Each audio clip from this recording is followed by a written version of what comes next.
ছোটোবেলায় বলো বা বড় হয়ে যখন কোনো বিয়ে বাড়ি বা অনুষ্ঠান বাড়িতে দেখতাম পনিরের সবজি হয়েছে, তখন না খেতাম না।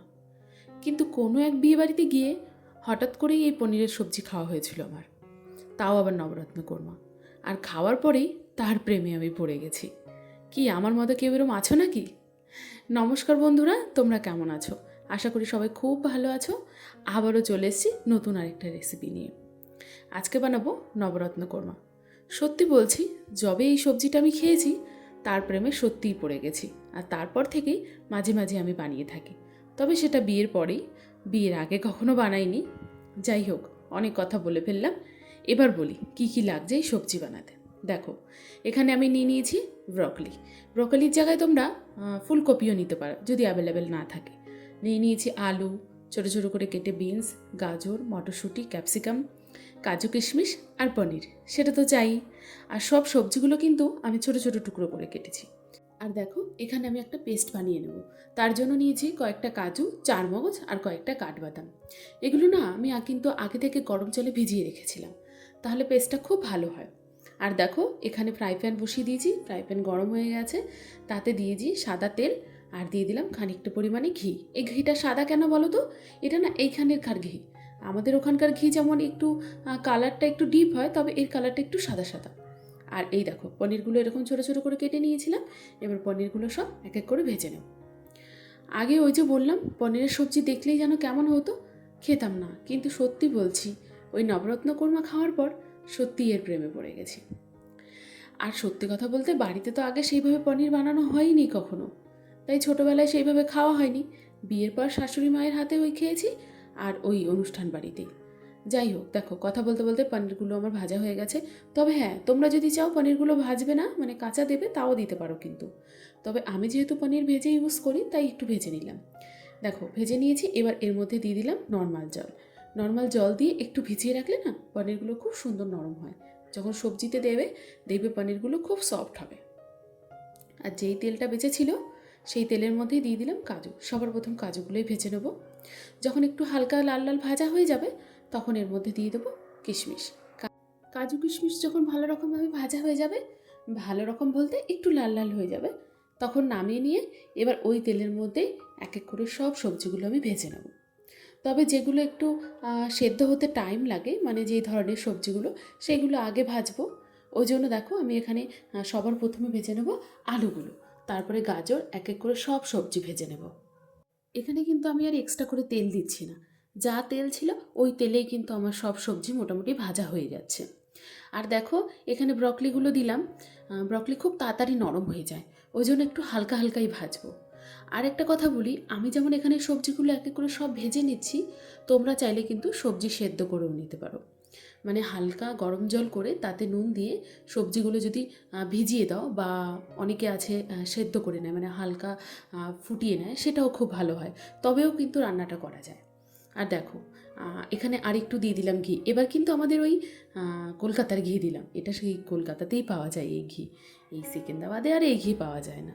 যাই হোক, ঘি দিয়ে এবার দেখো দিয়ে দিলাম গোটা গরম মশলা ফোড়ন। গোটা গরম মশলাতে আছে দারচিনি, লং, এলাচ, সব কিছু। আর দেখো, এখানে আমি দিয়ে দিলাম ওই একটা মতো টমেটোর পেস্ট। তোমরা কিন্তু না চাইলে নাও দিতে পারো, তবে আমি টমেটোর পেস্টটা দিলাম।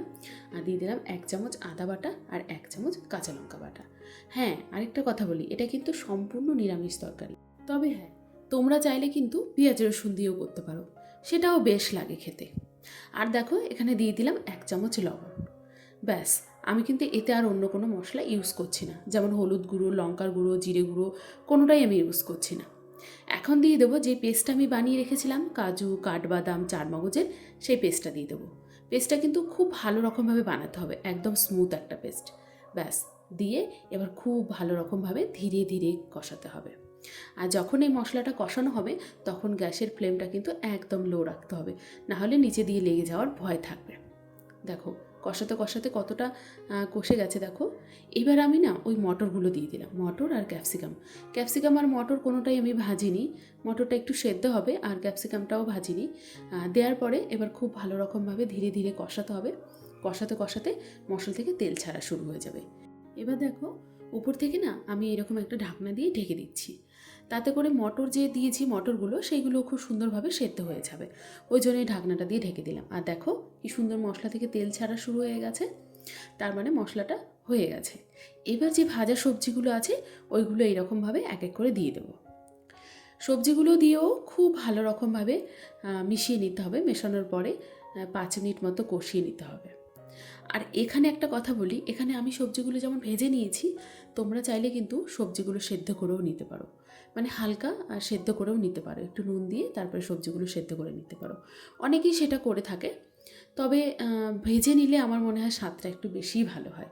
যাই হোক, আর দেখো এখানে দিয়ে দিলাম 1 বাটি মতো দুধ। তবে হ্যাঁ, যে যতটা পরিমাণে সবজি রান্না করবে আর যে যতটা পরিমাণে গ্রেভি রাখতে চাও সেই পরিমাণেই দুধটা দেবে। আমি এখানে অল্পই গ্রেভি রাখবো, ওই জন্য আমি 1 বাটি দুধ দিলাম। দুধটা দেওয়ার পরে আবার এরকম একটা ঢাকনা দিয়ে ঢেকে দিতে হবে, তাতে সবজিগুলো সেদ্ধও হয়ে যাবে। দেখো সবজিগুলো কিন্তু সেদ্ধ হয়ে গেছে। এবার যে ভেজে রাখা পনিরগুলো ছিল ওটা দিয়ে দিলাম। আমি ওই যে বলেছিলাম যে যেই রকম গ্রেভি রাখবে সেইভাবেই দেবে, কারণ এই দেখো পনিরের মধ্যেও কিন্তু কিছুটা জল ছিল। আর দেখো দিয়ে দিলাম ওই কাজু কিশমিশ। ব্যাস, দিয়ে এবার খুব ভালো রকমভাবে ফুটিয়ে নিলেই রেডি হয়ে যাবে নবরত্ন কোরমা। এখানে আমি আরেকটা জিনিস দেবো, সেটা হচ্ছে কাসৌরি মেথি। এটা আমি একটু তাওয়াতে গরম করে নিয়েছি। ব্যাস, গরম করে হাত দিয়ে এরকমভাবে ম্যাশ করে ওপর থেকে ছড়িয়ে দিতে হবে। দেখো আমিও ছড়িয়ে দিলাম। আর দিয়ে দিলাম একটু ফ্রেশ ক্রিম। এটা কিন্তু অপশনাল, তোমাদের যদি পছন্দ না হয় নাও দিতে পারো। এর জায়গায় কিন্তু তোমরা দুধের যে মালাই হয় সেটাও দিতে পারো, ওটাও কিন্তু বেশ লাগে খেতে। ব্যাস, এবার একটু ওপর থেকে চিনি ছড়িয়ে নেড়ে চেড়ে নামিয়ে নিলেই তৈরি হয়ে যাবে আমার নবরত্ন কোরমা। কেমন লাগলো এটা আগে বলো। তবে একটাই কথা বলবো, রুটি ভাত সব কিছুর সঙ্গেই কিন্তু দারুণ যায় এই নবরত্ন কোরমা, এমনকি ফ্রাইড রাইসের সঙ্গেও। নিরামিষ দিনও তো দুর্দান্ত খাবার। বাড়িতে পুজো হোক বা কোনো অনুষ্ঠান, সব কিছুর জন্যই কিন্তু তোমরা বানাতে পারো। চলো তাহলে, কেমন লাগলো তোমাদের এই রেসিপিটা অবশ্যই কমেন্টে জানিও। আর হ্যাঁ, বাড়িতে বানিয়ে কিন্তু খেয়ে অবশ্যই। চলো তাহলে, আজকের মতো এই পর্যন্তই। পরে আবার দেখা হবে নতুন আরেকটা ভিডিওর সঙ্গে। তোমরা সবাই খুব ভালো থেকো, সুস্থ থেকো। টাটা।